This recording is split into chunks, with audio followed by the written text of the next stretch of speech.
Oke, terima kasih kepada Arya. Mungkin sebelum kita mulai saya minta waktu ya 3 menit lah untuk menjelaskan mengenai mengenai siapa saya ya. Ya karena beberapa mungkin sudah tahu tapi mungkin ada juga yang baru baru sekarang ini mengikuti webinar yang saya bawakan. Jadi saya itu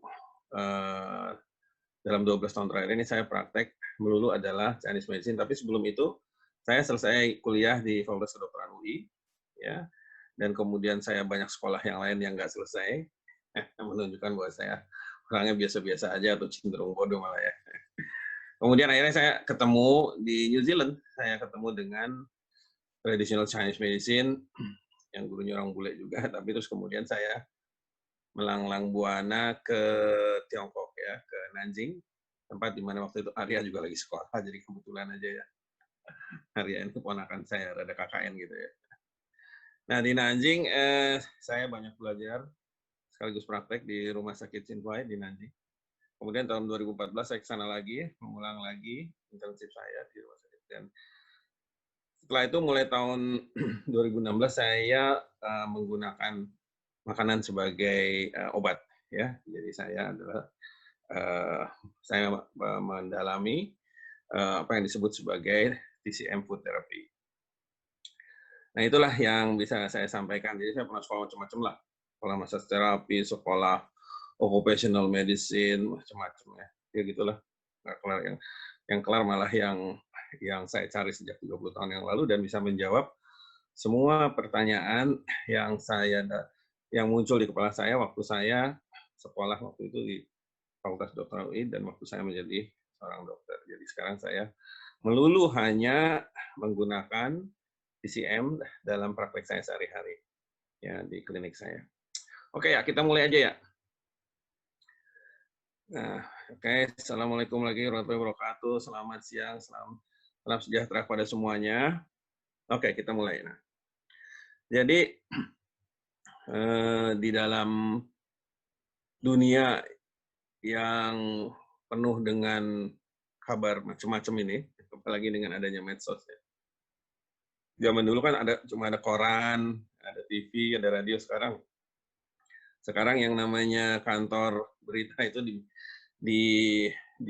ada di tangan setiap orang ya. Jadi orang bisa kasih berita apa maunya. Nah, kanker itu dan kurap itu merupakan sebuah kalau ya merupakan suatu perbandingan antara bumi dan langit atau langit dan bumi, saya nggak tahu ya.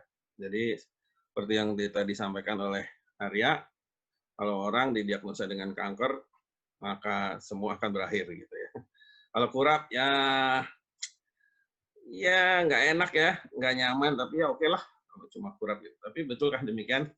Kita lihat ya, kita lihat. Jadi ini sebuah pertanyaan yang sangat menarik ya buat saya juga sendiri gitu ya. Dan membuat saya membuka textbook saya lagi, ya mencari lagi apa semua jawaban-jawabannya yang merupakan penjelasan yang rinci di dalam buku yang saya pergunakan sehari-hari dalam praktek saya, yaitu kitab Huang Di Neijing. Oke ya, kita lanjut ya. Nah, ya oke. Nah, ini kanker ini seperti saya bilang tadi dan Dr. Arya juga tadi sudah menyampaikan di awal acara, dia boleh dibilang itu sebenarnya sama ya, dia adalah satu selebriti, ngetop sekali ya. Jadi nah itu digambarkan dengan pita merah jambu yang pada hari-hari tertentu dipakai orang hampir di seluruh dunia, ya hampir seluruh dunia. Jadi terutama di negara-negara yang maju atau negara-negara yang terhubung dengan medsos ya, itu orang pakai nih pita merah jambu ya di dadanya sebelah kiri kalau nggak salah ya, gitu ya. Saya sendiri nggak pernah pakai juga. Cuma ini menunjukkan bahwa dia itu, kalau saya bilang itu luar biasa ya, luar biasa terkenalnya ya, kanker itu. Bolehlah dibilang sebagai selebriti juga gitu ya, kalau kita bandingkan dengan artis-artis film dari Hollywood. Nah, kemudian pada saat yang bersamaan, kalau dia lagi nggak tahu, lagi kepengen ngangkat namanya ya, pada saat yang bersamaan juga kalau ada orang menjelaskan mengenai kanker, dia juga menggunakan simbol lain. Silakan ya, simbol lain gitu ya. Simbolnya itu kepiting gitu. Jadi katanya apa cakar-cakarnya tangan apa jari-jari kaki apa ya kepiting itu dia apa seperti kanker katanya dia apa menjalar ke sana kemari. Ya kasihan juga sih kepiting ini. Jadi kami hitam karena saya sendiri paling favorit juga nih makanan paling favorit ya. Apalagi kalau yang suka pergi ke Singapura di sana ada apa namanya kepiting lada hitam itu, ya luar biasa itu orang sampai ngantri-ngantri itu mau mau beli. Lalu apa kemudian sekarang kalau di Indonesia juga ada yang terkenal kepiting saus Padang tuh. Ya ada tuh saya pernah dulu waktu saya masih tinggal di Tebet suka makan juga tuh ke daerah Bekasi sana. Jadi ini kasihan juga nih kepiting dari kambing hitam. Tapi kalau dilihat memang ini sebuah kontradiksi ya. Satu itu dia seolah-olah menjadi suatu hal yang begitu harum dengan kita merah jambu di satu sisi sebagai hal yang mengerikan. Ya, jadi kalau saya bilang sih ada satu kebingungan ya yang terjadi di seluruh dunia. Oke ya, kita lanjutkan ya. Nah, sekarang sebenarnya kalau di dalam kedokteran Tionghoa atau traditional Chinese medicine itu apa sih yang disebut kanker gitu? Kalau di dalam TCM atau di dalam kedokteran Tionghoa, kanker itu ya gejala saja, simptom ya, bahasa Inggrisnya simptom. Jadi gejala sama seperti orang misalnya hidungnya gatal gitu. Ya itulah dia itu gejala gitu. Kalau di Chinese medicine itu hidung ada hubungannya dengan paru-paru. Jadi mungkin ada sesuatu di paru-paru misalnya ya. Atau orang masuk angin, apa pusing-pusing gitu, apa sakit kepala gitu. Gitu ya. Itu dia disebut sebagai gejala atau batuk lah. Nah, ini yang saya ingat orang batuk itu bukan penyakit, batuk itu gejala. Batuk itu sebuah gejala yang dihasilkan oleh tubuh. Zaman dulu saya masih kuliah ya di Salemba itu nggak ada itu apa namanya istilahnya dokter mengobati batuk. Harus dicari penyebabnya, ya nggak ada. Dan sekarang saya lihat itu luar biasa, ya orang itu entahlah siapa, entah dokter atau bukan, terapis manapun tuh mengobati batuk, mengobati gejala. Saya bilang wah canggih juga gitu ya. Tapi oke lah, kita lanjutkan dulu lah. Oke, kita lanjutkan ya. Nah, sementara ada satu lagi gejala yang disebut sebagai kurap atau panu ya lebih kenal atau apa tuh jamur gitu di kulit gitu ya. Nah kalau yang ini ya itu kalau orang bilang ini kok apa namanya ada yang gatal-gatal terus bisa ke dokter, wah ini kamu panuan gitu ya. Dia ya bikin ngeri, bikin malu gitu ya. Tapi kalau untuk para artis, foto model bikin ngeri lah. Ya itu ya. Tandanya apa biasanya? Oh, itulah garuk-garuk itu ya. Gatal gitu, tiba-tiba gatal gitu ya. Nah, itulah. Jadi apa namanya dia bikin bikin ngeri para selebriti terutama silakan ya lanjutkan ya. Foto model ya apalagi kalau ada paparazzinya ya, ada tukang fotonya gitu yang pakai kamera apa tele lens gitu. Saya dulu soalnya juga fotografer waktu saya masih kuliah.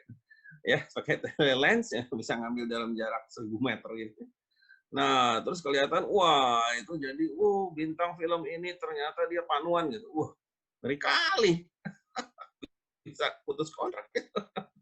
Jadi sangat mengerikan ya. Kan sebenarnya kan bintang film nggak ada kontrak gitu. Waduh mau ngapain lagi gitu ya. Nah, jadi itu mengerikan juga.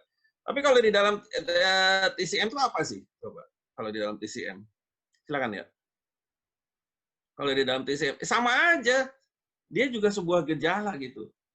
Kalau di dalam kedokteran Tionghoa, ya itu dia itu dicari gitu, dicari penyebabnya. Jadi itu gejala aja. Jadi kalau orang itu kalau dia itu ada apa kuman dari luar nempel, bisa menempel dan berkembang biak di kulit berarti ada nggak beres karena harusnya kulit kita itu bisa melindungi diri kita, ya. Dia itu kayak perisai lah gitu ya, kayak tameng gitu. Jadi dia itu kayak personal bodyguard kalau boleh dibilang si kulit. Kalau dia bisa nempel, nah harusnya diperiksa kenapa gitu. Ya, di kemudian hari itu disebut bahwa kalau orang yang ada masalah di kulit katanya ada masalah juga di tempat-tempat yang bisa terkena gejala apa namanya alergi. Jadi dia berhubungan dengan yang dalam gitu. Jadi nggak sekedar terus udah anu udah dikasih apa namanya obat tertentu ya. Saya nggak perlu sebut nanti sangkanya saya dapat sponsor. Tapi itu begitu terkenalnya ya. Oh, kalau ada sampai iklannya bilang, oh ini diiniin aja gitu langsung ya, dioles-oles gitu ya. Kayak oles. Tapi apakah betul dia terus udah gitu, ini enteng aja nah. Kita lihat. Tapi yang pasti dia itu si Panu itu atau yang dalam bahasa apanya official bahasa resminya itu disebut sebagai kurap ya itu dia sama kanker dia gejala aja gejala sebuah simptom nggak lebih nggak kurang ya. Nah maka dari itu silakan ya. Maka dari itu kalau ditanya mana sih yang lebih mengerikan antara kanker dan kurap, tapi ini saya bicara dalam kaidah-kaidah atau dalam teori-teori kedokteran Tionghoa atau TCM. Jadi dia kanker maupun kurap sama aja, dia gejala aja. Nah, sehingga kesempatan untuk sembuh atau tidak sembuh ya, saya harus adil juga ya. Itu sama, jadi kesempatan dia untuk sembuh sama-sama besarnya. Sama-sama besarnya asal, cuma ada asalnya nih, yang nggak enak nih. Asal bisa ditemukan diagnosis yang tepat pada setiap individu yang atau setiap penderitanya gitu. Jadi dia kalau ditemukan diagnosisnya yang tepat, kenapanya itu ya nanti itu bisa disembuhkan ya sama aja mau kanker mau kurap.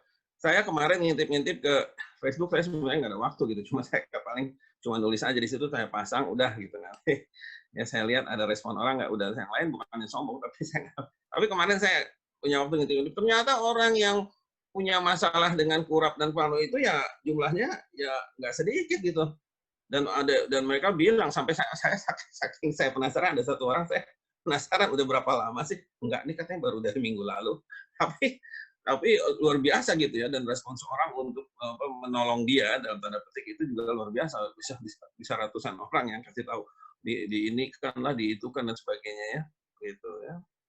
Jadi nah kanker dan kurap itu sama aja oke kita lanjutkan nih masih agak banyak ininya nih sih siapa namanya slide-nya. Nah, sekarang apa sih yang disebut sebagai diagnosis? Ya, diagnosis kalau menurut kitab rujukan utama dari TCM ya, yang ini kitab bagian kedua namanya Lingsu. Pada bab 55 disebut bahwa diagnosis itu adalah asal muasal dari suatu penyakit. Jadi kalau misalnya sekarang si kanker itu kita mesti cari dari mana dia. Cuyuan itu bahasa Mandarinnya ya. Cuyuan itu dia dari mana gitu. Asalnya itu ya. Nah, jadi harus dicari penyebabnya, ya asal muasal. Jadi penyebab itu kausanya kalau dalam bahasa kedokteran disebut sebagai etiologi itu harus dicari.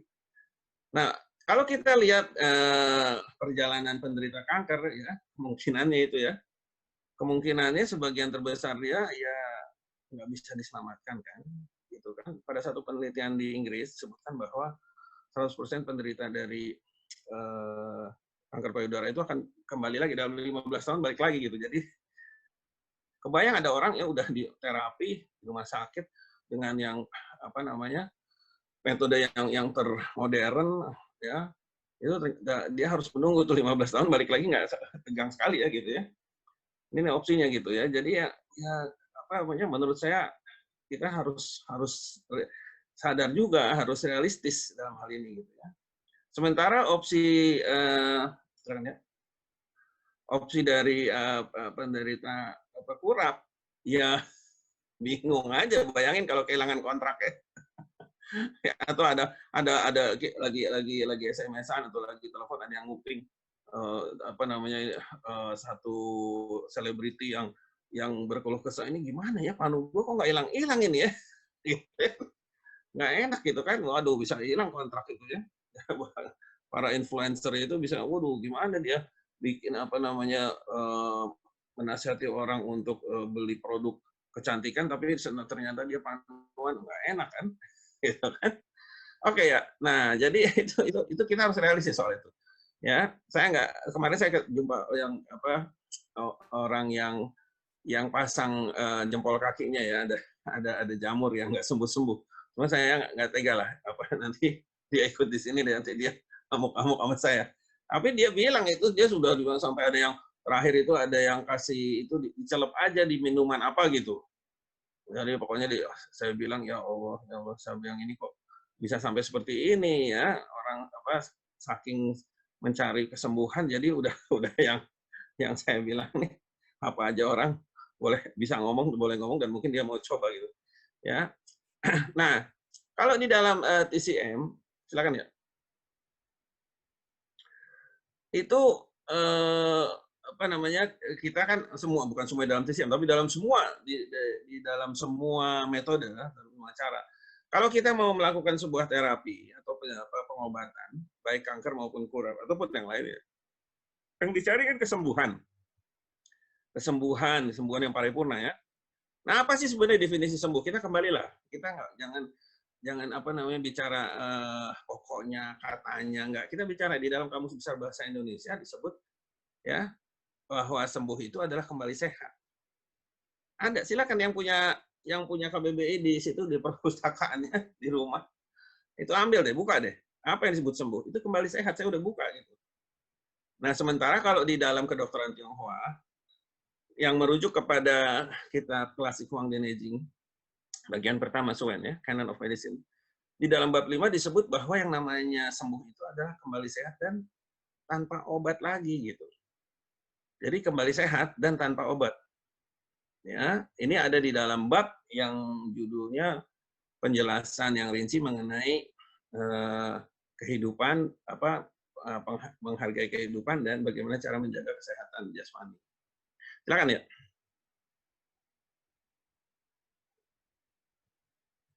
Nah, di dalam kitab itu juga yang menyebutkan mengenai definisi sembuh yang paripurna, yang lengkap. Ya, ini disebutkan bahwa di dalam kitab Founding Aging itu yang terbit 2.300 tahun yang lalu. Jadi bukan kemarin dulu, bukan bulan kemarin, enggak, 2.300 tahun yang lalu itu disebutkan bahwa seorang praktisi kedokteran Tionghoa atau TCM harus mampu menemukan diagnosis yang tepat. Dia bilang gitu harus. Harus. Jadi kalau ada orang bilang bahwa dia adalah seorang praktisi TCM, itu tanggung jawab dia untuk menemukan diagnosis yang tepat. Saya sendiri kalau saya lagi periksa pasien, siapapun pasien itu, ya mau keluarga saya, mau kawan baik saya, mau orang nggak kenal ya baru sekali ketemu, saya itu deg-degan gitu karena saya merasa saya punya tanggung jawab untuk menemukan diagnosis yang tepat. Ya, karena memang itu dipersyaratkannya begitu. Dan buku ini sudah dipakai selama ribuan tahun ya. Nah, diagnosis yang tepat tentu saja harus berdasarkan kepada data yang lengkap. Jadi harus dicari datanya. Jadi nggak ada orang datang semenit, 2 menit, terus udah gitu lakukan terapi, apapun terapinya ya. Mau dipasang jarum, mau pakai herbal, atau ditulis resep herbal, periksa juga belum.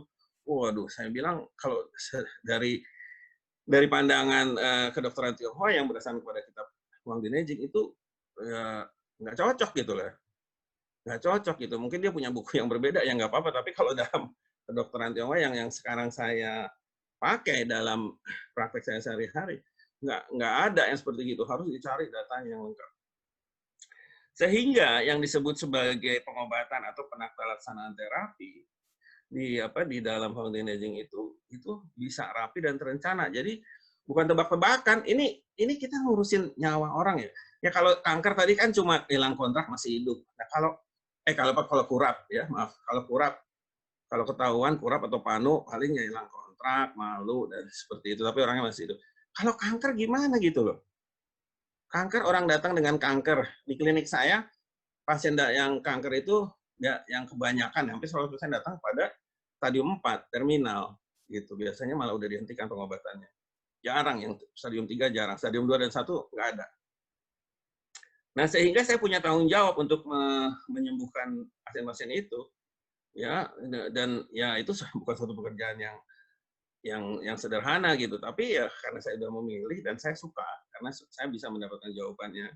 Artinya saya bisa mendapatkan awalnya dari mana itu saya penyakit ya maka saya biasanya sih senang-senang aja gitu menerima pasien yang terminal, bahkan beberapa kali saya menemukan post terminal, jadi sudah dibilang oleh spesialisnya bahwa dia akan meninggal minggu itu atau hari-hari itu ya gitu. Nah, udah saya udah beberapa kali gitu merawat mengobati pasien itu, dan ya alhamdulillah mereka bisa sembuh ya. Satu yang terakhir itu bisa bertahan dari yang disebut akan meninggal pada hari-hari kedatangan dia ke klinik saya, bisa bertahan sampai 1 tahun kemudian, dan dengan akhirnya meninggal dalam kondisi umum yang jauh lebih baik dan dalam emosi yang stabil ya. Nah, jadi yang namanya penata laksanaan terapi dalam TCM itu nggak ada yang tebak-tebakan, yang berjudi. Misalnya gini, minggu ini dia datang, cobain ini deh, coba ini. Oh, nggak bagus juga, cobain ini, cobain ini. Nah, gimana ini, kita nyawa orang ya. Kalau misalnya itu mungkin wah nggak kenal, yang penting dia bayar gitu. Ya oke lah. Tapi kalau itu sekarang keluarga Anda, mau nggak Anda digitukan? Atau Anda sendiri deh. Kita sendiri, kita didiagnosa kanker, terus kita datang ke seorang praktisi-praktisian, dia bilang, ini coba kamu makan ini, minum ini, coba makan. Minggu depannya nggak tambah baik, coba nih ganti lagi dengan ini. Waduh, rasanya gimana gitu? Ya, rasanya gimana itu? Jadi, ya gitu ya. Apa namanya, kok aneh ya, secara etika ya jelas-jelas nggak etis itu. Ya, secara etika, dan menurut saya dari pandangan moral nggak bermoral itu praktisi ya TCM yang seperti itu. Nggak punya dia tanggung jawab terhadap pasien yang menjadi tanggung jawabnya dia untuk disembuhkan gitu. Kalau enggak, yang bilang dari awal saya nggak bisa, titik, udah. Ada kolega saya yang sejak awal udah bilang saya nggak mau nangani pasien kanker. Sejak awal mereka udah bilang itu lebih baik, ya lebih baik udah. Jadi mereka akan mencari yang lain yang masih mau menangani gitu. Lebih baik ya, kita harus jujur. Jujur itu fondasi tiang utama, tokoh guru di dalam pengobatan secara PCM. Oke, silakan ya. Nah, supaya kita ada sesuatu yang dipegang, orang kan kalau nggak jelas apa namanya barangnya itu nggak enak. Saya ambil kasus klinik ya, memang cuma 2, tapi untuk memperlihatkan bahwa yang namanya kanker dan kurap itu ya sama aja, sebuah gejala. Jadi yang pertama adalah seorang mantan akuntan, umurnya 60 tahun ya. Dia sudah tinggal lama di New Zealand, itu mungkin sekitar 20 tahun lah. Nah, dia dokter datang, dia bilang dia didiagnosa dengan kanker. Di sana disebut sebagai bowel cancer ya. Dengan jumlahnya lumayan banyak di New Zealand itu. Terus dia sudah dioperasi 2 kali, dan diambillah beberapa bagian dari tubuhnya di dalam ya. Waktu didiagnosis oleh saya di klinik, ditemukan bahwa penyebabnya atau awalnya adalah limpa yang ditekan oleh beban kerjanya dulu. Jadi dia capek sekali dulu waktu jadi akuntan di Singapura. Ya, dan lalu dari dasar itu terus diobati dengan cilembu, ubi jalar. Dalam waktu 2 bulan, 1 kali dia bilang, dia nyeletuk bahwa kemoterapinya berhenti loh. Saya bilang, kenapa? Apa udah putus asa nih spesialisnya? Nah, dia diam aja gitu. Akhirnya saya tanya, apakah karena laboratoriumnya ini udah nggak ada lagi sel kanker ya? Ternyata betul. Dalam 2 bulan dengan cilembu itu bisa sembuh. Tapi tidak berarti bahwa semua kanker saluran cerna itu bisa diobati dengan cilembu, karena masing-masing itu dia mempunyai awal yang berbeda atau penyebab yang berbeda. Jadi harus dicari, ya, harus diperiksa. Yang kedua adalah kasus kelainan kulit. Kasus kurap sendiri saya belum pernah dapat sih. Saya jujur aja ya, nggak ada orang kepanuan datang ke saya. Walaupun sebenarnya gejala yang bisa jadi serius ya. Yang pernah ada itu ada yang sering, bukan pernah, adalah kasus eksim. Ya, di New Zealand itu negara yang udaranya bersih, makanannya bagus ya, pola hidupnya juga ya dalam tanda petik oke lah ya gitu ya. Tapi ini ada dia satu pemilik pabrik roti, perempuan ya, orang bule, 55 tahun, dengan pengalaman dia memiliki eksim selama 50 tahun. Sudah berobat ke sana kemari, jadi dia cerita 1 kali dia dalam satu masa tertentu dia pernah mengeluarkan setidaknya untuk eksimnya itu uang minimal itu 6 juta rupiah. Kalau nggak salah dia berobat selama 2 tahun apa. Bayangin itu kali 52 minggu atau 54 minggu, 6 juta kali 2 tahun berapa dia keluarkan. Waktu saya periksa ternyata itu disebabkan oleh ginjal yin yang capek, yang lelah. Karena dia itu memang orangnya selalu sibuk, orang pintar sekali memang. dia pernah di Inggris belajar jadi chef, kemudian jadi ikut juga di restoran terkenal di sana. Akhirnya dia lebih senang masak kue ya, baking ya. Nah, akhirnya dia membuat pabrik khusus untuk mereka-mereka yang gluten free dan itu produknya sampai diekspor begitu jauhnya sampai ke Singapura. Sukses lah gitu. Nah, pabriknya itulah yang menyebabkan si ginjalnya yang ginjal ini yang lelah ya, sehingga setelah diobati itu ya sembuh sebentar balik lagi, sembuh sebentar balik lagi. Tapi alhamdulillah setelah akhirnya dia memutuskan untuk menjual pabriknya dan dia hanya bekerja paruh waktu pada orang lain ya, pada pabrik lain, itu dia sembuh. Udah gitu nggak muncul lagi. Ya, tapi agak lama itu 9 bulan, jarang-jarang saya. Ya, biasanya saya sekitar 6 bulan itu biasanya udah selesai biasanya ya. Tapi ya tidak ada janji. Oke ya, silakan ya. Nah, selain kanker, tentunya ada penyakit-penyakit yang ngetop lain ya. Misalnya autoimun, jantung, termasuk di dalamnya ada kolesterol, darah tinggi, stroke dan sebagainya. Kemudian penyakit diabetes. Wah, ini juga kalau saya ketemu orang itu mesti nomor 1 itu saya punya diabetes. Waduh, saya bilang itu kayak dapat bintang Mahaputra gitu kalau dia kena diabetes gitu ya. Kemudian asam urat nih, teman saya seorang dokter senior tanya, ya dia tidak bekerja di klinik, dia bekerja di administrasi ya, salah satu pejabat tinggi lah di bidang kesehatan ya. Nah, itu dia tanya sama saya, "Son, itu yang namanya asam urat itu gini gini gini." Jadi ada saudaranya asam urat, saya tanya, "Menurut kamu apa? Kamu dulu di buku textbook kamu itu di waktu kuliah tuh gimana?" Dia bilang, "Ya nggak ada." Ya udah saya bilang, "Kamu nggak usah mengada-ada," saya bilang gitu. Saya bilang itu emang nggak ada karena itu memang sebuah gejala sebenarnya saya jelaskan juga ya. Kemudian asma, di New Zealand juga asmanya sangat banyak, terutama pada anak-anak. Nah ini yang satu nih, GERD ini. GERD ini, waduh, saya pertama kali dengar juga pusing karena saya ya mungkin udah nggak berhubungan lagi sama kedokteran yang konvensional, kedokteran modern gitu. Jadi kalau orang GERD gitu saya kayak orang geli-geli itu maksudnya kayak kaget-kaget gitu ya gitu. Dan asam lambung. Waduh, saya lihat itu di mana saya buka kolom-kolom kesehatan itu asam lambung itu kalau menurut saya itu top of the top of the year ya atau bukan top of the day lagi ya. Nah, semua penyakit-penyakit ini silakan ya. Ini semua cuma gejala di dalam jadi kedokteran Tionghoa. Jadi apakah mereka susah disembuh atau lebih mengerikan? Kalau di dalam kedokteran Tionghoa atau TCM itu sama aja, apapun gelarnya, titelnya, julukannya, dia semua cuma gejala. Terus kemudian kesempatan untuk sembuh, ya sama aja, asal ditemukan diagnosis yang tepat, insya Allah akan bisa sembuh ya pada setiap individu. Silakan ya. Ini nanti saya kebanyakan belok-belok, lupa.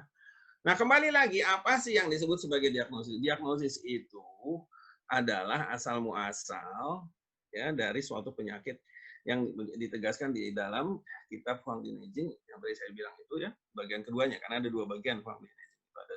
Ada Suen, ada Lingsu. Di bab 55. Nah, buku ini adalah buku rujukan utama dari kedokteran Tionghoa. Setiap orang, tiap mahasiswa yang belajar TCM yang klasik atau original wajib mempelajarinya. Ya, ini buku pegangan nih, buku pegangan utama. Jadi kalau misalnya dia melewati buku ini, ya dipertanyakanlah, mohon maaf ya, pengetahuannya mengenai traditional Chinese medicine yang klasik atau yang asli. Ya, jadi wajib dipelajari. Gitu. Kalau ada yang kelewatan, ya mungkin Anda mesti baca lagi. Kalau misalnya di antara para pemirsa sekarang ini ada yang belum baca, sudah melakukan praktek sebagai praktisi TCM, mesti baca lagi ya. Ya mudah-mudahan Anda nggak perlu sekolah lagi gitu aja.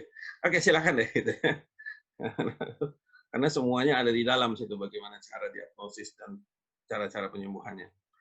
Jangan lupa juga bahwa sembuh di dalam kedokteran Tionghoa itu tidak perlu minum obat sama sekali. Nanti kita lihat nih, kenapa bisa begini, kenapa bisa nggak perlu minum obat sama sekali, ya. Jadi cukup dia dengan menjaga hidup seperti makanan-makanan yang baik, istirahat yang cukup dan menjaga stabilitas emosi. Ya, kalau ada orang ya minum obat terus-menerus, waduh, terus dibilang sembuh sama yang memberikan pengobatan, waduh, mungkin perlu dibawa itu apa namanya kamus besar bahasa Indonesianya ya. Minum obat kok bisa seumur hidup. Ya, silakan. Nanti kita ketemu nih, kita ketemu di belakang ya. Ayo maju lagi ya. Nah, kemudian mungkin ada jelas bakal ada pertanyaan, gimana memperoleh diagnosis yang tepat. Nah, di dalam TCM yang klasik atau original itu ada 4 caranya. Jadi diamati, didengarkan atau dan dicium, kemudian ditanya, ada 10 pertanyaan utama, kemudian diperiksa dengan praban, biasanya dengan pemeriksaan nadi. Nah, 4 ini harus dilakukan semuanya, penuh. Ya, kalau mau dapat yang tadi itu, awal daripada penyakitnya. Silakan ya. Gitu. Oke, nah sekarang saya mau ajak lebih dalam nih, mohon maaf ya kalau misalnya ini agak sedikit apa istilahnya jelimet gitu. Jadi di dalam sistem tubuh manusia itu seluruh sistem tubuh ini dikelola oleh 5 organ dalam tubuh. Jadi organ dalam itu banyak, ada lebih dari 20, tapi ada 5 yang dia mengelola semuanya. Ya, dan 5 ini dia menjadi semacam manajer lah untuk seluruh sistem tubuh. Mereka punya posisi yang setara tapi fungsi yang berbeda. Jadi ada paru-paru, ada jantung, liver ya. Nanti saya tulis liver dari berbeda dengan hati, karena hati suka dibilang jantung, limpa dan ginjal. Nah, 5 ini dia mengelola seluruh sistem tubuh ya manusia. Jangan lupa di dalam TCM itu semua yang dijelaskan di dalam Huang Dinejing itu mengenai manusia dan ini didapatkan dari penelitian terhadap manusia selama ribuan tahun. Penelitian empiris ya. Nah, ini ada di penjelasan ini ada di dalam kitab klasik Huang Dinejing bagian pertama yaitu Suen di bab 10 dan 11. Silakan ya.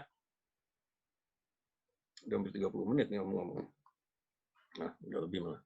Oke, kelima ini tadi saya udah bilang dia punya fungsi yang khas. Jadi dia punya wilayah yang menjadi tanggung jawabnya yang berbeda. Tapi dia berhubungan atau bekerja sama dengan akrab ya antara satu dengan lainnya. Nah, organ-organ yang lemah nantinya itu akan menjadi asal muasal, jadi menjadi awal dari gangguan sistem tubuh yang kelak menghasilkan gejala-gejala tadi, bisa kanker, bisa panuan, ya walaupun si kuman panunya itu dari luar, seperti saya bilang harusnya dia nggak nempel. Itu kan banyak orang yang tiap hari naik metro mini zaman dulu ya, zaman sekarang udah pada pakai AC. Tiba-tiba ada orang temennya kena panu tapi dia enggak, misalnya. Menjadi pertanyaan kan. Nah, yang unik daripada organ-organ ini selalu tunggal. Jadi salah satu organ aja yang kena dari yang 5 tadi. Dari top managers itu. Yang apa namanya?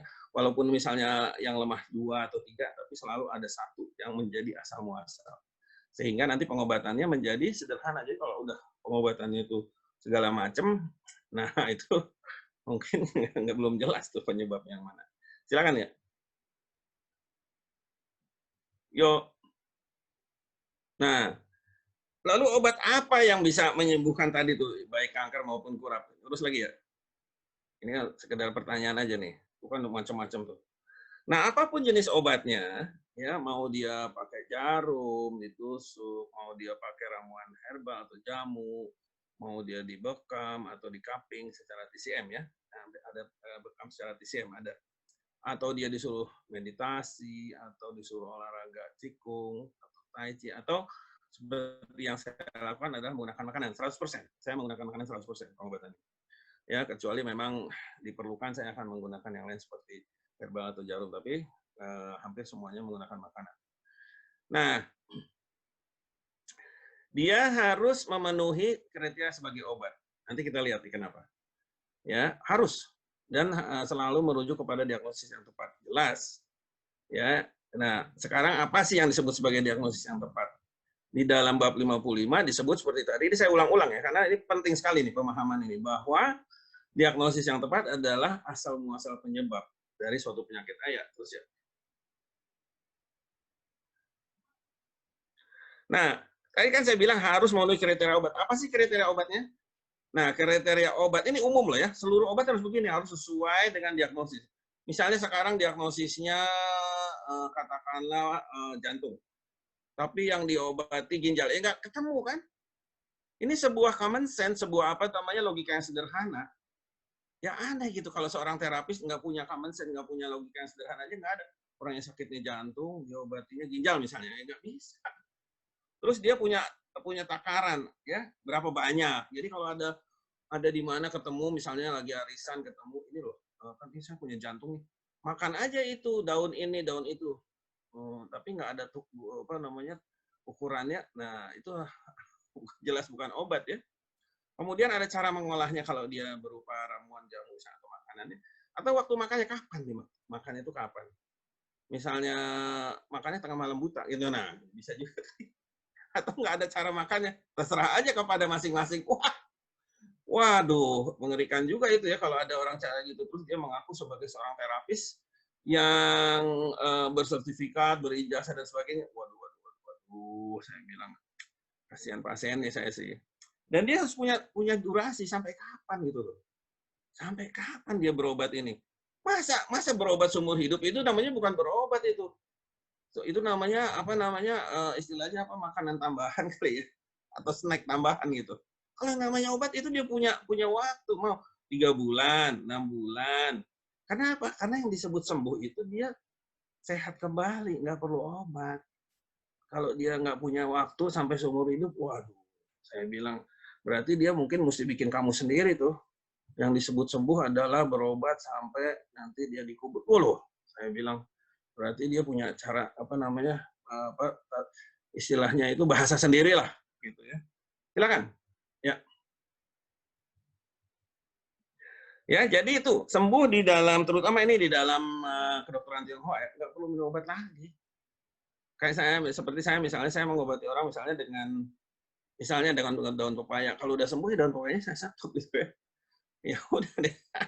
Ya walaupun dia suka gitu ya. Kalau mau ya silakan. Tapi sebenarnya udah nggak jadi obat lagi gitu. Ya. Nah, yang harus dilakukan adalah menjaga gaya hidup seperti makan makanan yang tepat, yang baik, kemudian istirahat yang cukup dan menjaga stabilitas emosi. Silakan ya. Dikit lagi nih ya nih. Oh, dikit lagi benar. Nah kalau dia sembuh, dia itu bukan cuma sehat secara fisik ya, tapi dia juga gembira. Ini juga. Saya punya pasien kanker dioperasi kemudian depresi gitu. Ya, kemudian depresi. Waduh, saya bilang, ah, ini saya bilang ini gimana sembuhnya gitu definisi sembuhnya itu pakai WHO aja udah dibilang itu kalau orang sehat itu lepas dari segala masalah apa namanya kesehatan dan rohani gitu ya apa rohani dan jasmani ini udah dioperasi kankernya katanya hilang tapi dia terus kemudian depresi dan depresinya berat gitu ya akhirnya dibawa ke klinik saya dan saya akhirnya apa mengobati dua-duanya akhirnya. Nah kalau dia sehat itu seperti anak-anak dia gembira dan sehat anak-anak kan tahu luka sedikit masa bodoh tetap aja main. Terus kalau misalnya dia mesti pergi, dia nggak peduli dia pakai celana pendek kah, celana panjang, atau nggak pakai celana. Ya, tetap aja dia gembira. Nggak peduli dia. Emangnya gue pikirin katanya gitu kan. Gitu aja kok repot gitu kan. Iya ya, jadi dia harus harus lengkap. Nah itu dari saya ya, mudah-mudahan bisa dipahami bagaimana sebenarnya kanker dan apa tuh? Ya, diam dulu ya, itu dah. Kanker dan kurap itu kalau dibandingkan. Nah, selalu ada pertanyaan ini, ya saya selalu di Instagram saya, di Facebook saya selalu bertanya. Terus gimana dong cari diagnosis yang tepat? Gampang. Cari aja praktisi TCM, mau dia akupunturis, herbalis, praktisi tuina, bekam TCM, sifung TCM, dan lain sebagainya. Ya, gitu. Tuina itu massage TCM ya yang ada di sekitar Anda. Ada ribuan loh di Indonesia.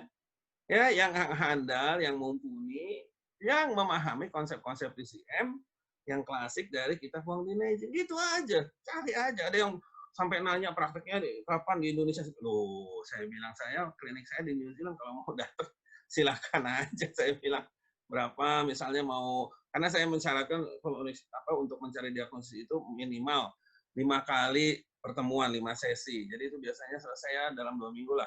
Artinya harus 2 minggu nginep sana, pesawatnya berapa, hotelnya sehari di sana 3 juta, gitu ya, yang biasa-biasa gitu, yang dekat rumah ada tuh ya.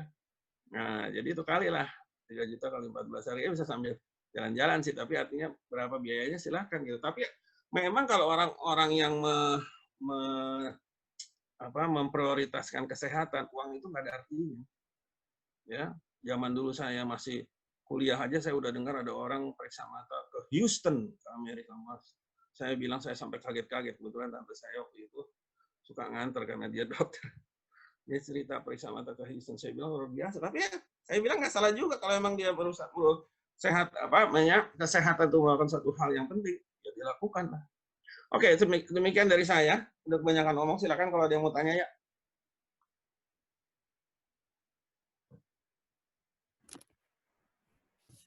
Ya, terima kasih kepada Dr. Suniam Budi atas materinya yang cukup menarik ya. Ternyata dalam TCM ya, dalam kedokteran TCM, teknis medicine, kurap dan kanker tuh sama aja ya.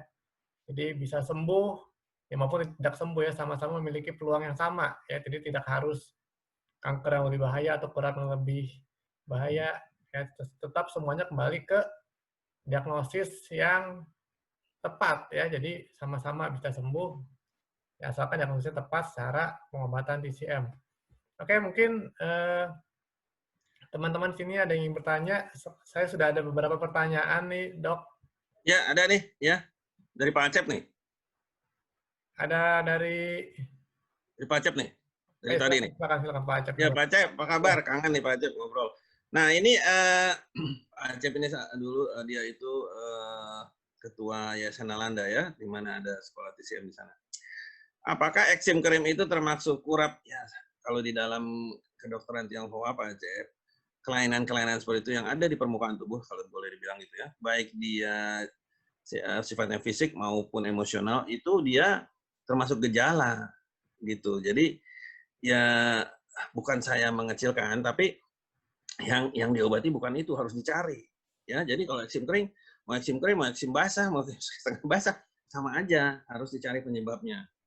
Ya gitu ya, mudah-mudahan itu. Nah, itu apa namanya kan udah ada ahlinya di sana tuh. Ya apa namanya anak-anak yang sekolah di Dharma Husada. Nah, Pak Acep bisa minta mereka periksa.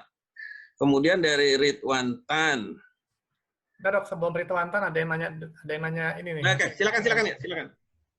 Ada yang bertanya, Dok, tolong tanya apa dasarnya memilih ubi jalar untuk mengobati gangguan limpa karena stres pekerjaan di masa lampau atau banyak berpikir.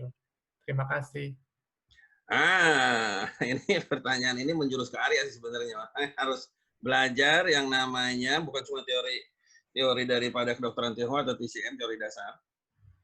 Yang di dalamnya ada sifat-sifat daripada organ-organ tubuh, terutama yang tadi yang 5 manajer itu ya. Jadi mereka tuh punya istilahnya karakter ya.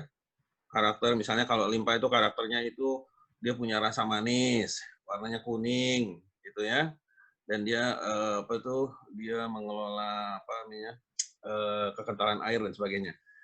Nah, nanti dicari mana yang pas. Nah, limpa ini yang pas ini ternyata itu di mana di dunia pengobatan herbal di Tiongkok ada herbalnya. Ada herbalnya, tapi saya pakai sayuran Indonesia aja, apa namanya banyak kok. Ya, itu ubi jalar ya. Cilembu misalnya adalah satu yang terbaik. Jadi dia itu sama, dia manis, ya warnanya kuning, gitu ya. Nah jadi udah cocok deh udah. Nah kalau limpanya yang lemah dia kosong ya. Limpa lemah itu bisa macam-macam. Ada limpa kosong C-nya, limpa kosong darahnya, ya. Nah kalau limpa misalnya kosong C-nya itu kita memberikan ubi jalar atau cilembu. Nah si ubi jalar ini nanti akan mengisi C ya atau energi dari daripada. Tetapi begini loh. Saya menjelaskan ini ya. Jadi semua karakter organ itu ada di teori, kemudian juga dari karakter dari energi properti, maaf. Energi properti atau karakter energi daripada sayuran, termasuk di dalamnya ubi ya, ubi jeruk itu bisa dipelajari ya. Di dunia TCM itu, di dalam TCM itu ada buku yang namanya Shenong yang memuat 4.000 paling tidak ya, paling tidak mungkin sekarang udah lebih lagi. 4.000 entry, 4.000 jenis apa tuh herbal di situ ya, dan juga ada beberapa sayuran dan juga nah di situ ada karakternya. Tapi yang penting sebenarnya bukan soal karakter, kita bisa hafal itu materia medika dalam bahasa Inggrisnya si Senong itu ya. Itu kita bisa hafal 4.000 entry itu. Tapi kalau kita nggak tahu diagnosisnya buat apa? Jadi misalnya gini loh, kita tahu misalnya kita punya misalnya senjata pamungkas apa deh gitu ya. Oh, apa misalnya M16 misalnya apa gitu ya. Terus kita ada orang ada satu masalah yang harus diselesaikan. Terus kita pakai ya. Ternyata mungkin yang diperlukan itu cuma sapu lidi karena yang dikejar itu cuma seekor lalat misalkan. Kayak gitu lah umpamanya. Ya harus dicari. Yang harus dicari itu yang harus diidentifikasi ya itu adalah diagnosisnya, bukan alatnya, bukan sayur. Sekarang ini kan banyak orang kan menggembar-gemborkan entah sayur, entah buah, entah apa segala macam gitu ya, yang dari mana, dari Timur Tengah. Saya pernah ada satu teman lawyer yang dia ngotot pengen beli herbal yang cuma tumbuh di utara Tiongkok dan di selatan Rusia. Ya, bukan selatan Rusia, maksudnya di utara juga Rusia. Jadi cuma tumbuh di sana seluruh dunia tuh nggak ada lagi harganya ya jelas. Amit-amit. Setelah saya periksa si lawyer teman saya ini, saya bilang kamu ini limpah kamu ini aja, kamu makan ubi aja. Dan kemudian setelah dia makan ubi, ya dia bilang, saya bilang kamu kalau punya uang banyak, mendingan kamu disedekahin deh. Saya bilang gitu sama siapa kayak anak yatim, orang tua terlantar. Saya bilang gitu. Ya udah akhirnya dia makan ubi dan masalahnya sembuh gitu. Jadi yang penting itu diagnosis. Saya bilang mau hafal senong, mau hafal materi medika manapun, ya ada satu materi medika yang merupakan ringkasan dari 30 buku sejenis senong ada ya buku ada di Amazon. Harganya mungkin 2 juta kali apa tunggu sebentar. Harganya 3 juta ya, 1,8 1.800. Ya 3 juta rupiah harganya. Ada mau hafalin itu 2000 halaman lebih. Silakan aja gitu. Tapi kalau nggak cocok sama diagnosisnya buat apa? Dan kalau diagnosisnya itu cocok, kita itu nggak perlu cari yang aneh-aneh. Saya kalau ngobatin orang pakai bayam, pakai kacang tanah. Tadi kan saya udah bilang pakai kacang tanah, pakai ubi tadi tuh, pakai lobak misalnya, pakai ya. Jadi hal-hal yang sederhana tadi barusan saya ketemu orang yang dia ngomong mengenai chiasid, saya bilang nggak usah Pak. Saya bilang di sini ada wijen yang sama hebatnya. Dia bengong aja saya bilang gitu. Oh saya punya banyak chiasid di rumah. Ya silakan aja. Tapi kalau saya sih disuruh ngobatin orang saya pakai wijen aja saya bilang gitu. Iya Indonesia itu mempunyai apotek hidup yang terlengkap di dunia. Ya luar biasa. Masya Allah luar biasa. Ya ngapain juga kita beli yang mahal-mahal cuma buat ditaruh di di ruang tamu. Oh saya punya ini dari enggak kan kita mau cari sembuh, mau cari ngetop kan. Gitu kan. Oke. Terus ada gitu nih ada nih ya nih. Ya, dari Pertanyaan dari Ridwan. Ya. Ridwan Tan. Yang tadi pasien itu karena setelah dijual pabriknya, apakah ada kemungkinan reaksi alergi? Ya kalau dia sistemnya udah tubuh, reaksi alergi hilang. Saya sering mengobati orang dengan alergi macam-macam lah, komplit lah, bukan cuma gluten free. Kemudian ya mereka makan yang dulu dimusuhin sekarang oke-oke aja. Alergi ikan lah, alergi ini saya bilang coba deh nanti saya pengen lihat. Karena alergi itu juga lagi-lagi saya bilang sebuah gejala. Saya punya videonya, nanti mungkin Arya bisa bantu. Walaupun ini sebenarnya videonya untuk praktisi ya, tapi bisa orang biasa, orang awam juga bisa ikut dengar, walaupun ada beberapa istilah yang sangat teknis. Kalau dia itu hanya gejala, ya apa namanya, itu yang diobati itu penyebabnya, dan penyebabnya itu selesai, maka tidak akan ada gejala lagi, satu. Yang kedua, sistem tubuh menjadi lebih baik. Sehingga apa? Nggak ada lagi reaksinya alergi itu. Itulah keuntungannya kalau kita mendapatkan diagnosis yang tepat. Ya, kemudian Assalamualaikum dok, dari Vivo nih. Background saya, apoteker yang ingin memperdalam TCM, sedang belajar herbal medicine. Bagaimana caranya menjadi certified practitioner TCM? Apakah harus kuliah? Ya jelas lah, tapi gini lah, tadi Arya udah cerita. Arya udah cerita mengenai kursus-kursus itu, ikut aja dulu, nanti Arya akan mengarahkan kemana yang lebih baik. Karena TCM itu ilmu 4.000 tahun lebih ya, sehingga tidak mungkin dipahami dalam waktu yang singkat. Banyak orang suka gitu-gitu. Saya kemarin dapat film mengenai khusus masak di mana tuh di Vietnam. Khusus masak di Vietnam 2 tahun yang dilakukan sama 2 tahun. Itu masak doang loh ya. Terus ada orang yang bilang pengen paham TCM dalam waktu 2 minggu. Saya bilang, mau ngomong nggak enak, mau apa. Akhirnya saya kirim tuh video itu sama orang supaya, nih lihat nih, masak aja perlu 2 tahun. TCM minta 2 minggu. Oh, ya saya cuma kasihan sama pasiennya, enggak deh. Kalau sama yang nekat-nekat gitu ya silakan aja, tapi kalau saya sih terus terang saya selalu merasa kasihan sama pasiennya, dan itu pasien itu menjadi tanggung jawab kita. Ya, menjadi tanggung jawab kita. Untuk ya ada lagi ya, untuk vitiligo. Ya, dari Muhammad Bayu ya. Untuk vitiligo apakah termasuk gejala juga? Untuk vitiligo, ya sama semua. Saya pernah mengobati orang psoriasis, sama aja. Sama ya, jadi itu dicari penyebabnya selalu, nggak pernah kita mengobati gejala. Ini ambil contoh nih, ada orang jerawatan, saya punya pasien jerawatan, yang satu ahli komputer, yang satu anak umur 17, anak SMA, ya dua-duanya kebetulan orang Asia, satu dari Singapura, satu dari Nanjing tempat saya sekolah dulu. Jerawatan, yang Singapura itu udah berobat puluhan tahun, jerawat itu masih ada aja. Nah bayangkan kalau misalnya ada 100 jerawat di mana di itunya, terus mau diapain gitu, mau dikerok, aduh sakitnya saya nggak kebayang nanti kalau gimana rasanya. Kalau mau dipasang jarum, apakah ada 100 jarum di muka? Nah itu loh pertanyaannya. Ya udah saya obati, dan saya obati dengan makanan. Bisa dilihat di Instagram saya di di Kongsoni, nanti Arya bisa bagi juga. Dua-duanya sembuh, dan dua-duanya berbeda. Yang satu saya kasih ikan, yang satu saya kasih daun teh pare. Yang kalau dia muncul lagi dia minum lagi gitu, karena masalahnya ada terus gitu ya, masalahnya ada situasi keluarga yang terjadi terus, jadi agak susah untuk menghilangkan. Tapi ya gitu, satunya pakai teh pare, satunya pakai ikan, dua-duanya hilang tuh jerawatnya. Saya nggak perlu pasang 100 jarum di mukanya gitu ya. Terus apalagi nih, apalagi ya, kalau menurut apa nih, gimana ya, oh mesti rada gapek soalnya nih, bentar dulu. Ini vitiligo udah.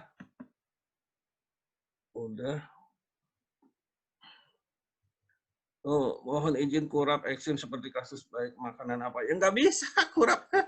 Gejala kita nggak pernah TCM yang asli, yang klasik, yang original. Nggak pernah mengobati gejala. Yang diobati itu adalah penyebabnya. Dicari penyebabnya. Nggak bisa. Seperti tadi ngomong jerawat mau dipasang apa? Mau dikompres, dikerok, di apa segala macam. Ada yang kemarin bilang katanya dikerok. Apa namanya, Pak, di guasa. Saya sampai kaget gitu ya. Saya bilang, oh gimana muka itu dikerok? Saya bilang gitu ya. Tapi oke lah, mungkin ada orang-orang yang memang jauh lebih cerdas daripada saya, silakan aja gitu. Kalau sembuh ya syukurlah, alhamdulillah. Ini Linda, kalau menurut pengalaman dokter, kanker payudara biasanya, nggak ada biasanya. Kanker payudara adalah kanker yang paling sering datang ke klinik saya. Hampir tiap minggu ada satu. Ya, makan lebih ya. Macam-macam, ada yang dari liver, ada yang dari ginjal, ada yang dari jantung, macam-macam. Dan pengobatannya dengan sendirinya sangat berbeda. Nggak bisa kita. Nggak bisa juga sayuran satu pasar direbus gitu, terus kemudian buat 5 alat. Ya kalau sembuh ya memang ya mungkin dia memang diberkahi oleh Tuhan untuk sembuh. Tapi secara profesional itu tidak istilahnya tidak benar. Ya tidak sesuai gitu. Kita harus mencari penyebabnya. Assalamualaikum. Ini ada lagi dok yang PM dia tanyanya. Mana silakan. Ini dari Dede Harisurohman.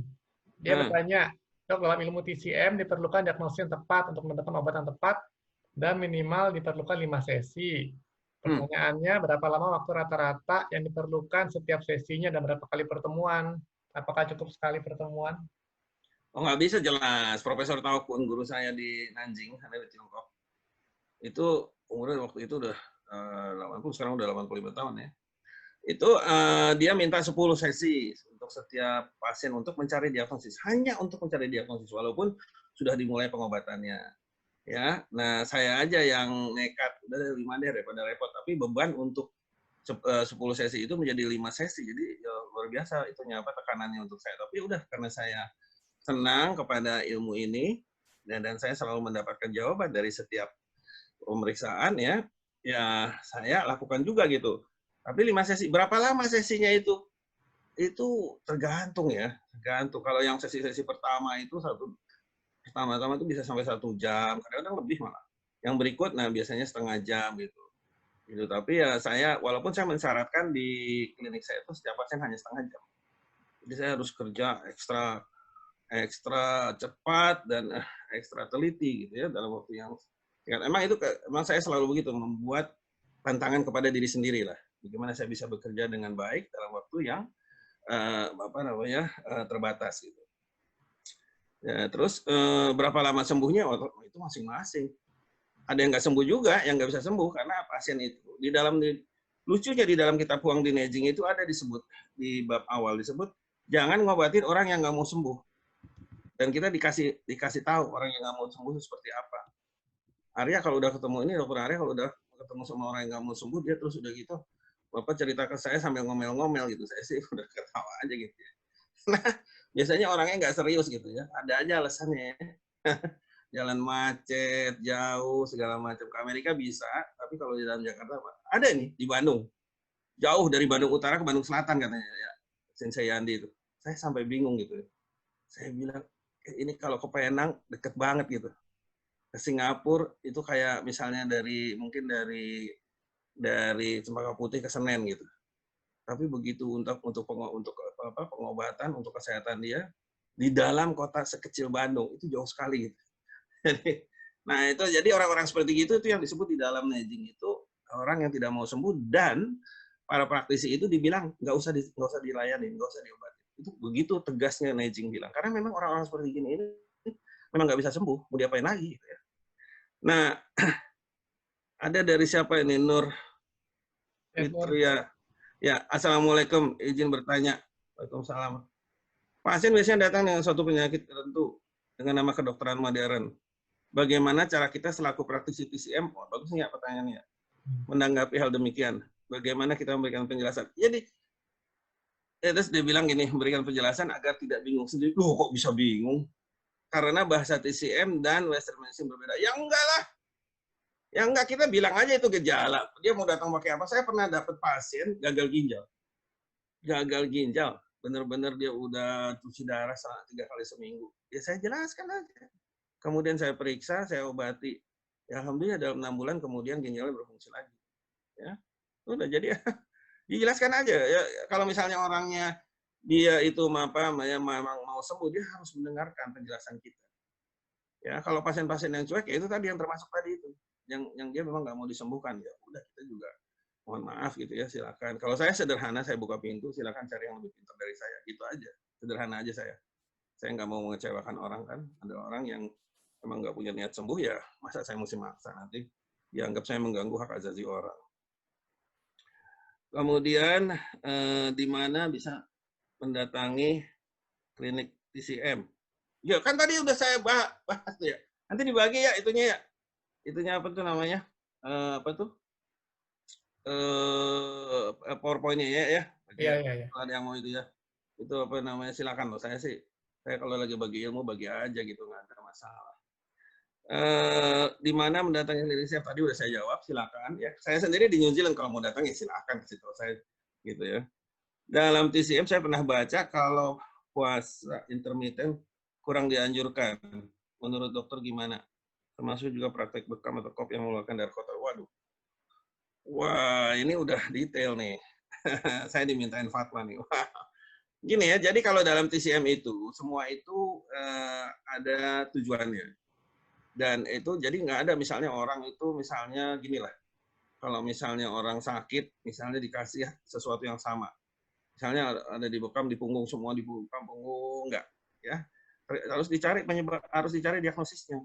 Baru kita pasang di mana gitu. Ya, kalau diagnosis. Jadi nggak bisa begitu aja. Tapi yang terjadi pada saat ini itu semua orang melakukan hal yang sama kepada orang seluruh dunia. Waduh, saya bilang nggak tahu lah saya ya. Tapi kalau saya sih selalu mengikuti apa yang dijelaskan di dalam kitab Huang Di Neijing ya. Jadi sangat spesifik, sangat detail. Ya. Mengenai puasa sama juga ya di dalam salah satu contoh nih. Ini di keluarga saya nih. Jadi saya kalau makan itu setelah saya menjadi praktisi, saya kalau makan tuh paling telat itu jam 7 pagi paling telat. Ya, karena di dalam kitab Huangdi Neijing itu disebut bahwa jam 5 sampai jam 7 itu adalah waktunya daripada limpa, dan limpa itu senang kalau dia diisi. Jadi kalau orang puasa itu sebenarnya waktu yang tepat untuk makan gitu. Sahur itu sahur. Ya, gitu ya. Jadi ada alasan nanti jam berapa dia dicerna dan sebagainya. Ada di dalam penjelasan juga. Cuma nggak mungkin lah menjelaskan ininya. Itu ilmu namanya di dalam kitab Huangdi Neijing yang disusun selama 4.000 tahun. Jadi kalau mau ya itu tadi Arya udah kasih apa namanya kursusnya. Terus ada lagi ya? Ya, belum ada lagi nih. Silakan mungkin para peserta masih ada yang ingin bertanya, Nah, kita masih ada waktu. Ya, jadi sebentar ya. Tadi saya tuh ada chatnya sebentar. Ada dijawab semua nggak ya? Sebentar. Yang dijawab tadi ada yang belum boleh. Ya, jadi ini tadi nih, bagaimana menjadi certified ini siapa namanya Vivo ini ya. Jadi harus kuliah apa ya? Kuliahnya kuliah TCM gitu ya buat Vivo nih. Ya, terus apakah cukup ikut pelatihan? Nggak bisa gitu ya. Saya perlu waktu bertahun-tahun buat saya untuk memahami buku Neijing itu, dan sampai sekarang saya masih baca gitu. Jadi ini bukan ilmu yang bisa sambil lewat. Nah, itu ya kesulitannya karena kita itu tidak banyak orang menjelaskan. Ya, tidak banyak orang menjelaskan mengenai TCM, dan juga tidak banyak orang yang menjelaskan secara lengkap kitab Huangdi Neijing yang merupakan buku rujukan utama daripada TCM. Yang baca bukunya aja ada kemarin orang yang dia mendapatkan buku itu, buku e-book Huangdi. Saya rasa itu buku Suen ya, buku pertamanya. Setelah dia baca selama beberapa bulan ya kembali lagi ke, bukan ke saya nih kembalinya ya, kembalinya ke Dr. Andri ya. Kemudian Pak Andri cerita sama saya, orang itu udah baca mungkin setengah tahun, dan dia bilang saya nggak ngerti gitu, karena dia baca sendiri nggak pakai guru. Nah, jadi bayangkan itu, dia pintar bahasa Inggris ini orang ini, dan pintar bahasa Mandarin, begitu dia baca dia nggak paham, karena memang ditulis dalam bentuk percakapan serta dalam bentuk puisi. Luar biasa Huangdi Neijing itu. Ya, dalam bentuk puisi. Jadi saya sendiri sekarang itu dulu waktu saya sekolah kan bacanya cepat ya karena dituntut oleh waktu. Sekarang saya baca pelan-pelan dan saya lebih memahami, dan memang luar biasa gitu. Jadi apa yang dijelaskan itu. Cuma dia dalam bentuk puisi, gimana cara neranginnya ya, kecuali memang kita tuh ada belajar bersama guru. Jadi harus betul-betul kuliah ya. Gitu. Jadi betul-betul sekolah TCM. Yang selewat asal lewat aja gitu akan sangat susah untuk memahaminya. Dok, ada yang bertanya, Dok, apa dia PM? Ya. Katanya makan ubi jalar baik untuk limpa, tapi kalau ada pasien dengan diabetes, berapa banyak ubi jalar yang boleh dikonsumsi supaya gula darah tidak naik? Nggak ada masalah. Diabetes itu ya gejala sama kanker. Saya mengobati banyak orang diabetes di klinik saya. Gitu. Dan saya kasih ya kalau misalnya memang penyebabnya dari limpa ya saya kasih ubi cilembu. Kebetulan di sana itu di New Zealand itu ubinya semua kayak cilembu. Jadi lembut, kalau saya masak ubi nggak pernah dikupas. Daunnya itu daunnya. Kulitnya itu bisa dimakan langsung. Kalau memang penyebabnya dari limpa ya kita obati dengan cilembu dengan takaran tertentu ya. Ya sesuai sama diagnosis TCM. Nggak ada urusan sama dia tipe 2, tipe 1 dan sebagainya. Kita itu semua cuma gejala di dalam TCM. Semua gejala. Mau apa deh? Saya pernah ngobatin orang buta sebelah. Bangun pagi buta sebelah. Buta ya. Dia pergi ke dokter mata dan pergi juga ke saya. Dokter mata meriksa tidak ketemu apa-apa. Kemudian saya ketemu mutu darahnya yang rendah. Kemudian saya suruh makan bayam. Dalam waktu 1 bulan, mata yang buta itu melihat lagi. Waktu diperiksa sama dokter mata katanya nggak ada yang beda katanya dari pemeriksaan awal. Ya, tapi buktinya dia udah bisa lihat kok. Jadi buta. Jadi kita nggak tahu sudah gitu buta, udah deh pulang aja deh, nggak ada gunanya orang buta. Mau diapain? Nggak juga. Setelah saya periksa ternyata ada kelainan yang terjadi sejak lama yang membuat mutu darahnya sangat rendah. Jadi kayak gitu. Nggak ada apa itu. Beda cara melihatnya antara gejala dan penyebab, beda, sangat berbeda. Sangat berbeda, signifikan berbeda ya. Jadi harus dicari penyebabnya.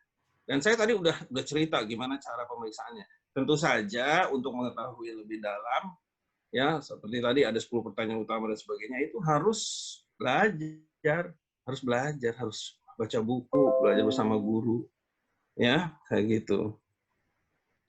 Lagi ya? Ini dok, ada yang bertanya dari Nur Fitriardika. Hmm?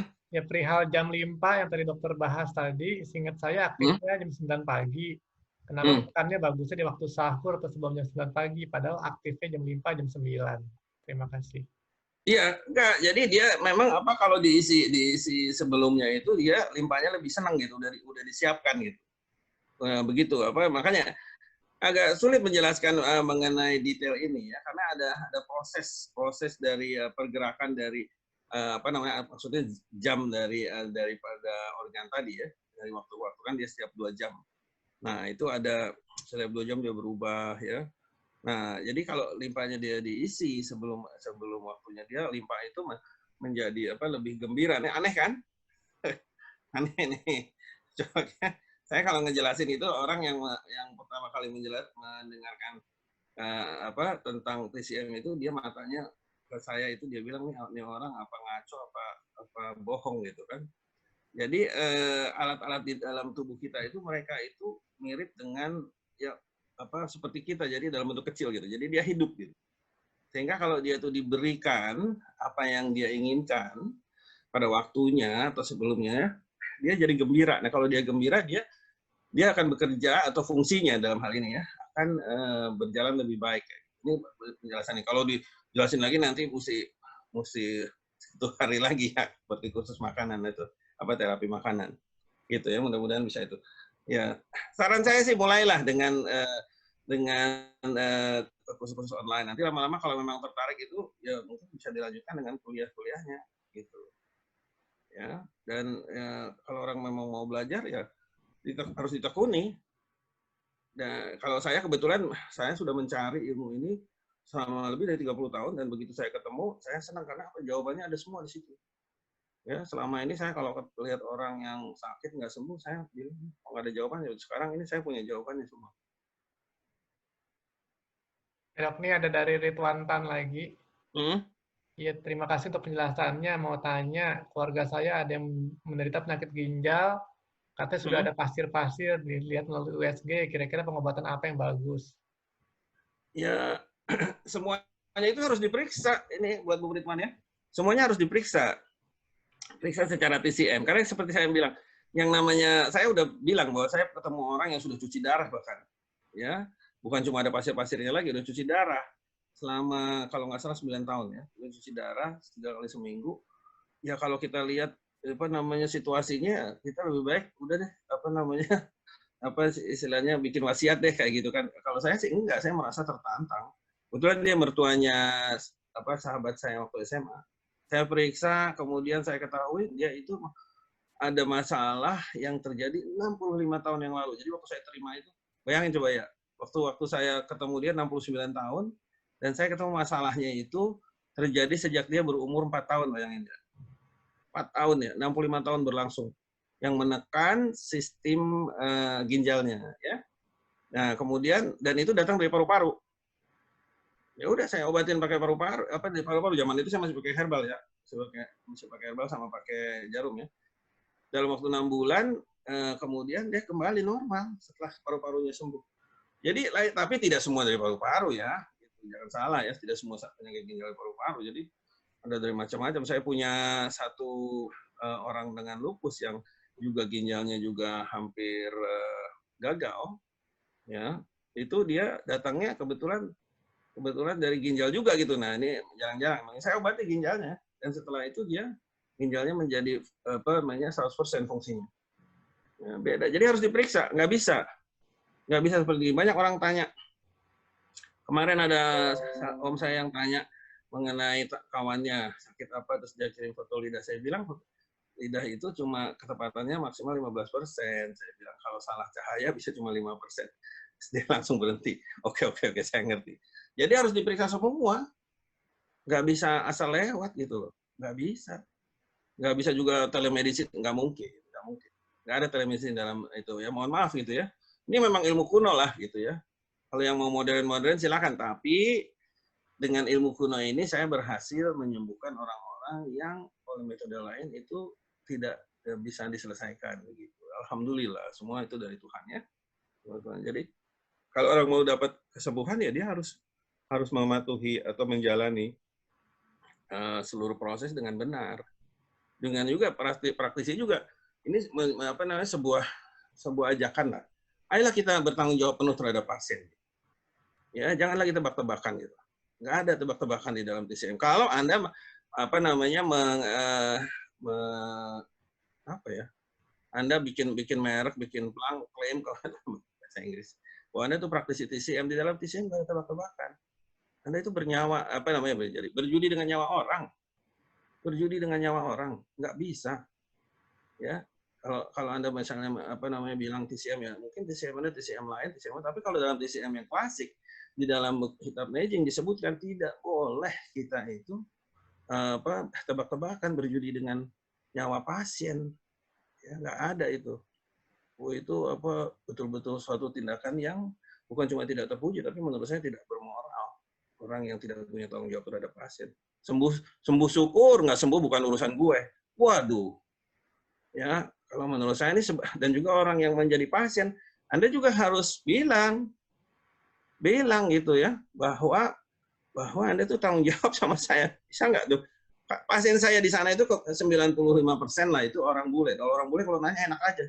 Kamu bisa nyembuhin saya nggak? Waduh, dari awal tuh begitu masuk.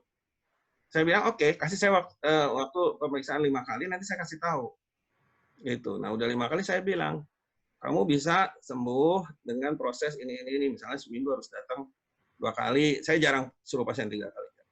Biasanya 1 kali kebanyakan. 2 kali pun nggak terlalu banyak. Saya bilang 2 kali, ya. Nah, baru nanti kamu bisa sembuh. Saya bilang gitu. Dan itu menjadi tanggung jawab saya suka sampai terbawa-bawa ke mimpi ya. Om itu kalau lagi ngobatin orang serius. Rasanya lagi ngobatin dia gitu. Karena itu merupakan sebuah tanggung jawab dari seorang praktisi TCM. Ya.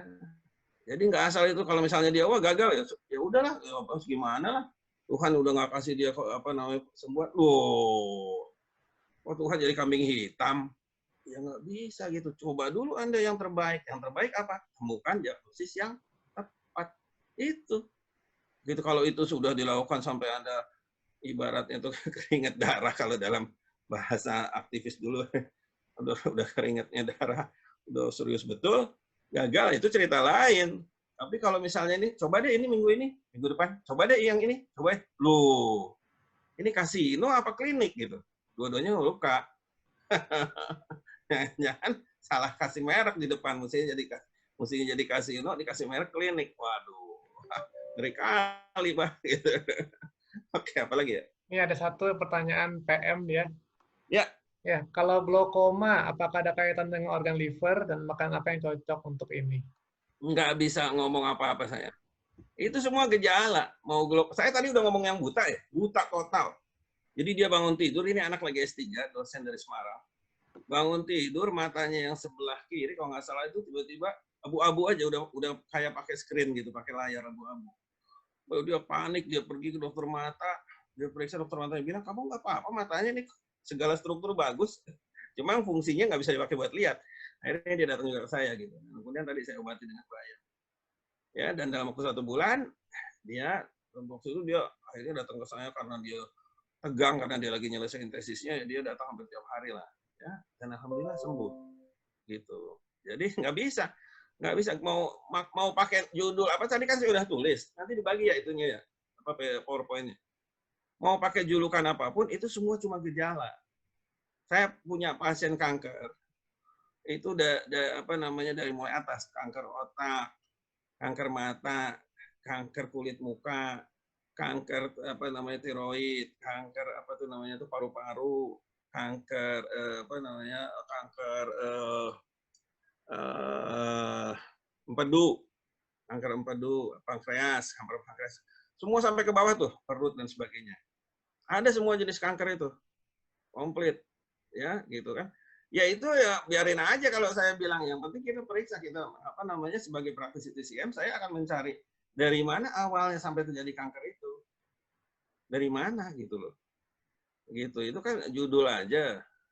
Kalau dulu zaman warkop ada namanya lagu judul-judulan. Itu judul aja gitu. Kalau Arya itu suka nyebut namanya sampai susah disebut. Emang betul gitu. Keren banget gitu. Keren banget. Tapi itu semua hanya gejala.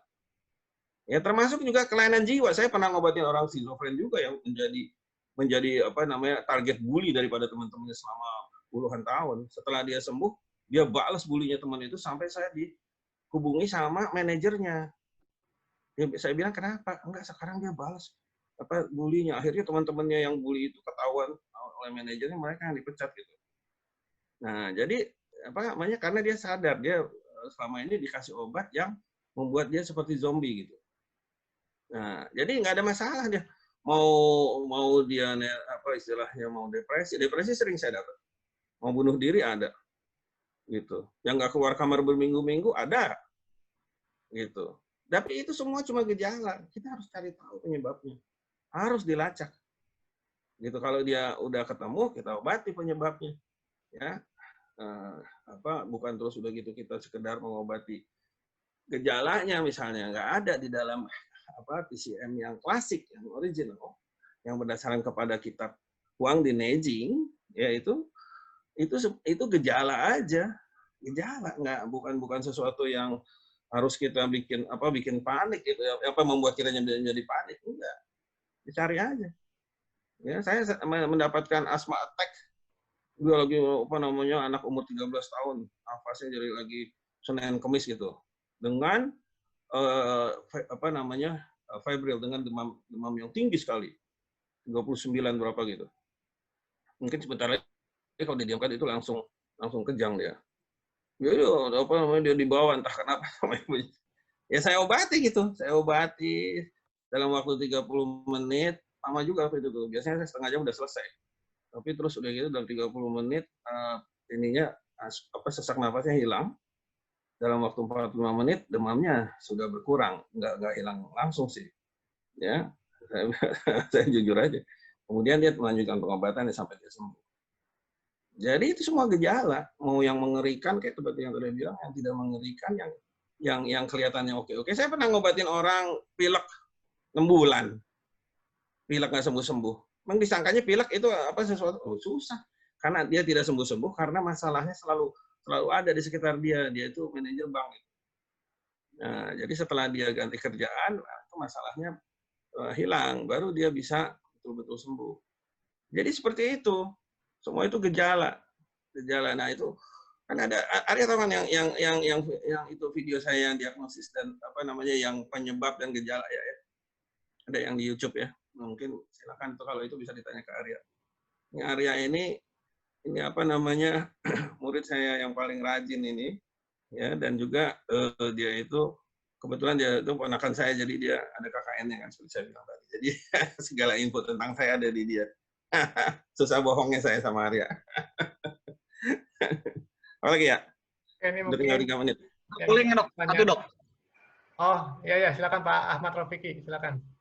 Dok, kalau misalnya gejalanya diikut diobatin juga boleh nggak, Dok?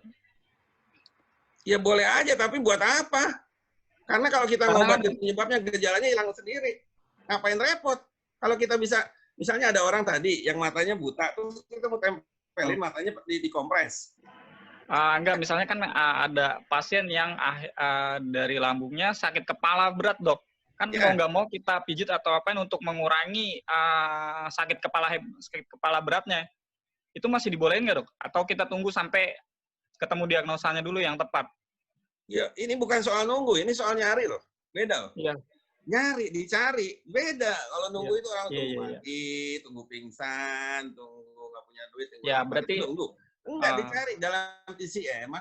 Makanya orang yang tidak memahami TCM, dan ini sayang sekali ya, para praktisi itu nggak mau menjelaskan. Jadi orang buta, dalam gelap dia soal TCM itu. Kalau saya buka, saya sampai dikritik keras sama salah satu murid saya. Dia bilang, Mas Sony ini, kebetulan dia junior saya gitu. Kalau jelasin, saya bilang, enggak, saya nggak peduli. Saya mau orang, terutama pasien-pasien saya itu menjadi lebih pandai tentang dirinya. Jadi kalau saya lagi di klinik itu, mulut saya itu nggak berhenti ngomong, sampai saya selalu minta maaf. Nah, kembali lagi ke soal itu, kalau misalnya ada gejala, dan gejala saya barusan cerita mengenai seorang anak umur 13 tahun yang dia kena serangan kena serangan asma loh. Jadi nafasnya udah Senin Kemis, udah pakai inhaler masih tetap kena serangan dan panas tinggi. Ya mau diapain terus, mau diguyur es, mau diguyur air dingin, mau dimasukin kulkas? Ya enggak, saya cari. Kemudian waktu itu saya masih terus terang aja, waktu itu saya masih pakai jarum ya, belum pakai makanan sepenuhnya. Kemudian ya saya obati dengan jarum, ya mungkin sekitar 2-3 jarum, nggak banyak juga.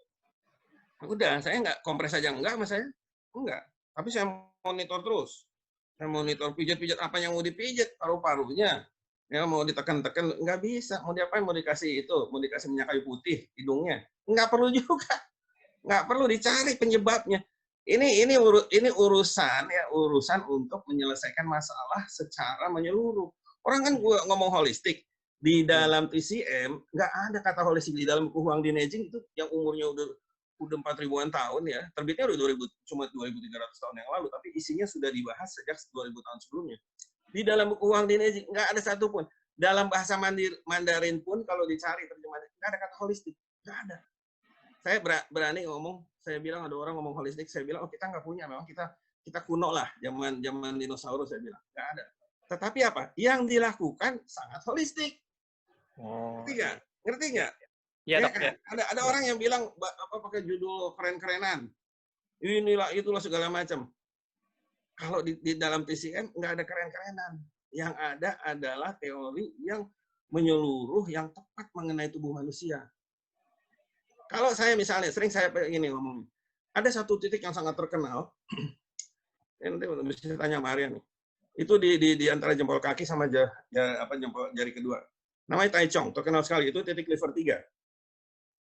Dia itu salah satu titik liver yang paling kuat. Jadi kalau livernya lagi panas, ya atau livernya lagi lagi dia lemah, gitu, lagi lemah, lagi lemah. Kalau kita pakai titik itu livernya langsung bagus. Langsung meningkat, ya. Nah, pada saat yang bersamaan itu kan secara fisik, ya kan, fungsi secara fisik. Pada saat yang bersamaan liver itu juga dia itu mengelola rasa marah. Kalau kita pakai titik itu rasa marahnya jadi berkurang, jadi satu. Nggak perlu kita nanya sama orang yang misalnya kita ketemu dia konsep panas terus dibilang mau nonjok orang ya, nggak perlu. Kita udah tahu. Tapi begitu udah selesai dia bilang, oh kok lebih ini ya, saya kok lebih sabar gitu. Itu yang tidak diketahui orang banyak. Gimana cara saya tahu? Ya baca, belajar. Sehingga di dalam di dalam kedokteran Tionghoa, dalam TCM, kalau orang ngobatin seluruh sistem tubuh. Di sana ada aspek fisik dan di sana ada aspek psikis atau rohani. Jadi satu itu. Ya orangnya jadi lebih tenang, lebih sabar. Kalau misalnya saya pernah punya pasien yang kanker prostat, ya umur 70, datangnya dari jantung. Bayangin coba kanker prostat dari jantung. Setelah jantungnya bagus, saya tanya sama dia, kamu nih gimana sih rasanya? Kamu lebih lebih cinta sama orang-orang dekat kamu? Enggak, biasa-biasa aja, kan orang bule dia. Biasa-biasa aja. Saya sama aja, soalnya kayak biasa, dia bilang gitu. Kan kalau di sana manggil nama aja ya. Istrinya yang menemani dia, saya masih ingat sekali. Istrinya nyelak. Dia bilang gini, enggak Sony, sekarang dia memang lebih cinta sama saya. Coba indahnya pengobatan TCM. Dia lebih cinta Sony, dia perhatian sekali sama saya. Kaget si suami ini, lagi di tempat tidur. Oh gitu ya, saya gitu. Iya, kamu lebih sayang sama saya kan. Udah kayak film Romeo and Juliet. Padahal saya nggak ada urusan waktu saya nggak nanya, bukan nggak ada urusan. Saya nggak nanya waktu awal, kamu sayang nggak sih sama istri kamu? Enggak. Itu yang disebut holistik, tapi tidak ada istilah yang dipakai. Jadi kita kalau ngobatin orang, yang kita tuju itu adalah kesembuhan, bukan cari keren, bukan cari ngetop. Nggak ada dalam TCM cari ngetop, cari keren. Nggak ada sama sekali. Para pemula-pemula TCM itu orangnya sangat sederhana. Ada yang ditawarin raja istana, dia pergi, dia menolak, dia cuma minta pasien buat percobaan. Ya, orang-orang yang mau dihukum mati waktu itu dikasih sama rajanya, terus dia pergi ke gua. Dia meninggal di gua. Dia hidup di situ, meditasi, Itulah orang-orang yang pendahulu-pendahulu TCM. Kita mah enggak kan? Ya kan? Udah pakai baju keren-kerenan segala macam, bilang terus klinik holistik. Terus nggak tahu kita nih kerjain. Saya mohon maaf loh ya, bukan saya menghina. Enggak. Dalam TCM itu ya kita bertanggung jawab terhadap pasien untuk menyembuhkan dia. Secara apa? Secara lengkap. Ngerti nggak? Jadi gejala boleh aja, tapi buat apa? Buat apa? Kalau misalnya sekarang kita bisa menemukan diagnosisnya yang tepat, dan diagnosis tepat itu memperbaiki sistem tubuh, maka gejala akan hilang. Dalam waktu berapa lama? Saya tadi udah cerita orang patah semangat tadi. Nggak pakai oksigen berjam-jam, enggak. Klinik saya itu cuma 3 kali 5 meter doang. Ya, nggak ada apa-apanya. Banyak pasien saya yang bingung-bingung waktu masuk. Enggak, kita nggak ada cari ngetop, nggak ada cari keren. Itu susahnya jadi praktisi TCM. Jadi orang yang pengen cari keren, cari ngetop, mohon maaf, Anda salah pilih untuk menjadi praktisi TCM. Begitu aja dari saya. Terima kasih. Makasih, Dok. Iya, makasih, Dok. Oke ya, udah lebih 5 menit ya. Ya udah, kalau itu sekian Dok ya. Ya, oke, terima kasih banyak ya. Ya, terima kasih pada para apa tuh disebutnya apa sih ya kalau Zoom itu ya? Ya peserta lah, peserta ya, pemirsa ya, peserta ya. Namanya juga orang gaptek nih, kalau nggak ada Arya nggak jadi webinar. Ya, makasih Dokter Sony, makasih Dokter Arya. Ya, Terima kasih Dokter Sony. Oke, ya, assalamualaikum. Waalaikumsalam warahmatullahi wabarakatuh. Terima kasih Dokter Sony, Dokter Arya. Terima kasih.